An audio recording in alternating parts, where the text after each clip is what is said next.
It's also going to end, I believe, Trump's presidency and effectively end it. He should be impeached and removed for this one. But this coalition kind of feels like it's being blown up. There is trouble in Trump Magistan. Right-wingers are turning against Trump en masse over his position on war with Iran. And nowhere is the 180 clearer than in this clip where Tucker Carlson goes from saying he loves Trump to saying he is the end of America. I actually really love Trump. I think he's a deeply humane, kind person.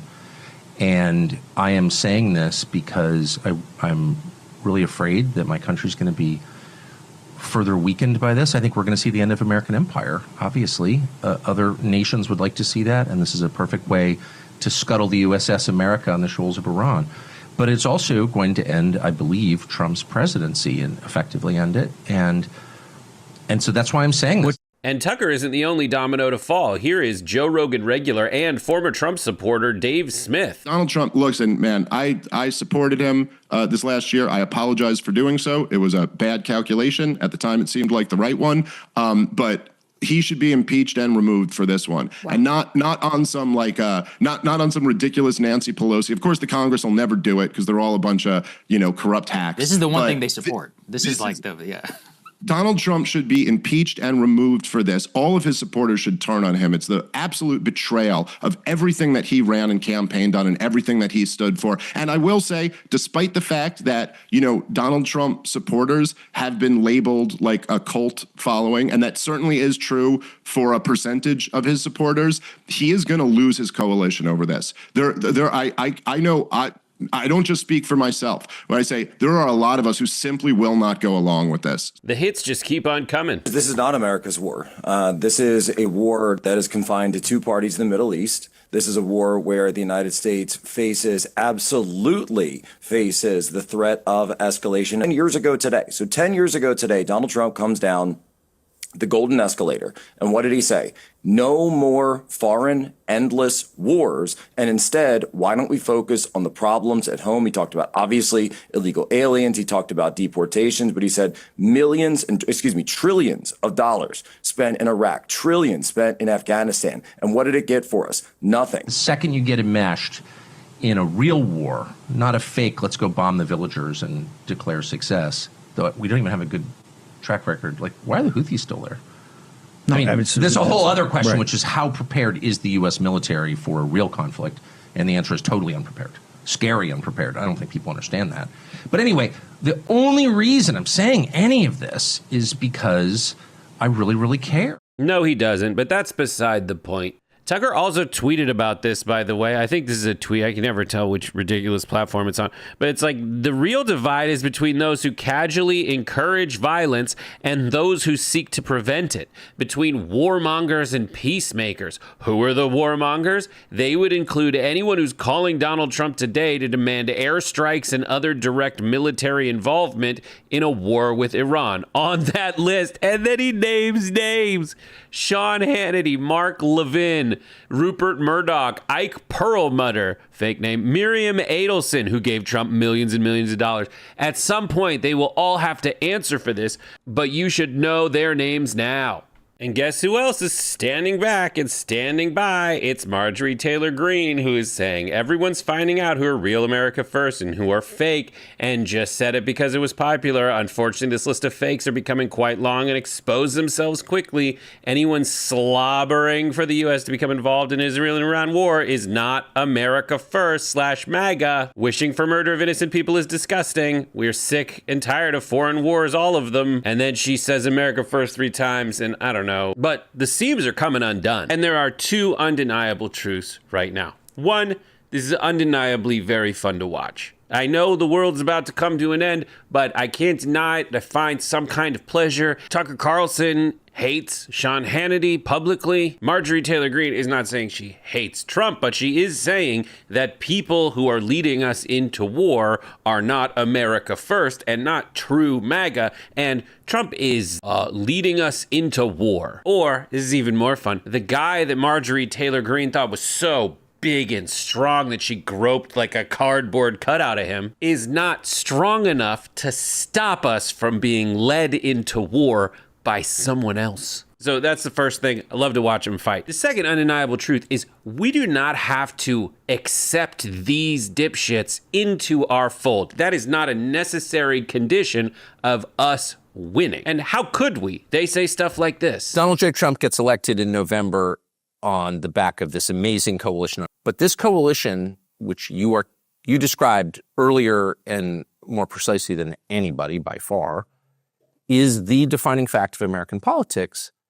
And it kind of feels like it's being blown up over this war in Iran. And I'm a big supporter of Israel. Yes. And I'm telling people, hey, if we get sucked into this war, which inexorably looks like it's going to happen on the combat side, it's going to not just blow up the coalition, it's also going to thwart what we're doing with the most important thing, which is the deportation of the illegal alien invaders that are here. Right. So Steve Bannon is not against war with Iran simply because it is bad.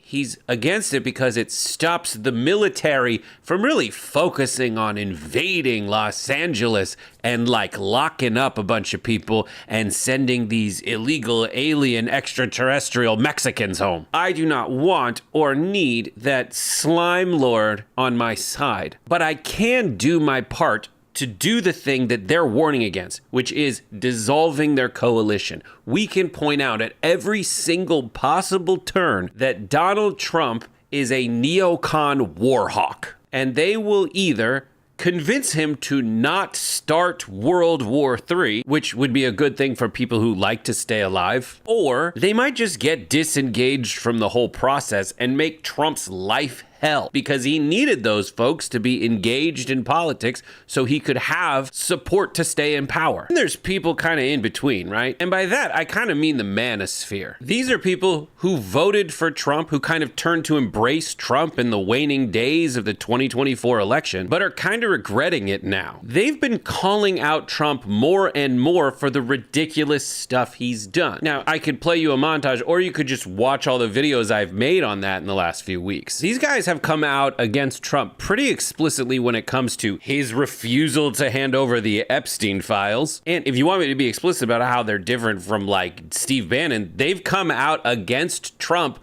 when it comes to deportation. But then there's also legitimate arguments on the other side. Like the other side is making a very legitimate argument about the right to due process if you get processed and shipped out of the country and put in a prison in El Salvador. This issue, I already showed you Dave Smith, who goes on Rogan's show all the time. There's rifts there. I mean, just look at how Tim Dillon's talking about this war with Iran. The people that are pushing for these wars, like, you know, and the guys that are very, like, blasé and casual about them giving money to Israel for endless wars, years and years.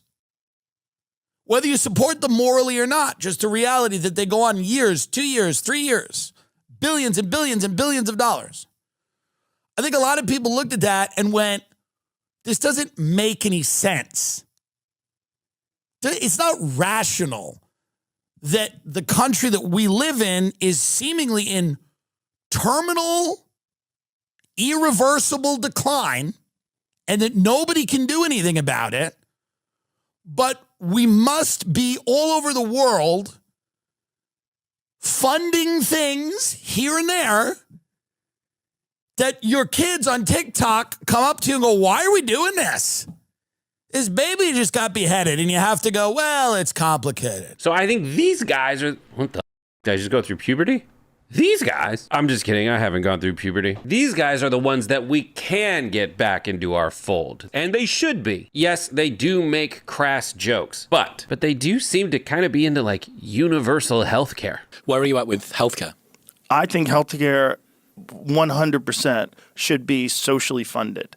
I think that Medicare and Medicaid, having programs where people who are hurt can get an operation and it's not going to bankrupt them for the rest of their life is another thing that I think society should be. It should be a part of our agreement to take care of each other as a community, that we chip in money for what people would think of as socialist positions. I mean, I feel like they put the roadmap out for us. I don't really need to read between the lines there. These guys hate that they can't say the word retarded. They think that Trump's kind of cooler than the stuck-up left. But on the other hand, they want peace, socialist medicine, government programs that help people. They want due process and all the other stuff that people on the left generally support. Our job, to paraphrase Gilbert Gottfried in one of the Beverly Hills Cop movies when he's trying to bribe Axel Foley, they've got this one thing in the one hand that's really bad. How can I make them focus on the thing in the other hand that they like that will make them forget whatever I had in this hand? And if we can do that, we can shrink their coalition and build ours. That's my time. Thanks for watching. I'll show you a nipple next time. I just ran out of time. I would have done it if the runtime of this was a little shorter. I would have flipped it up, but you'll have to see my nipple constellation. There's like 15 of them some other time.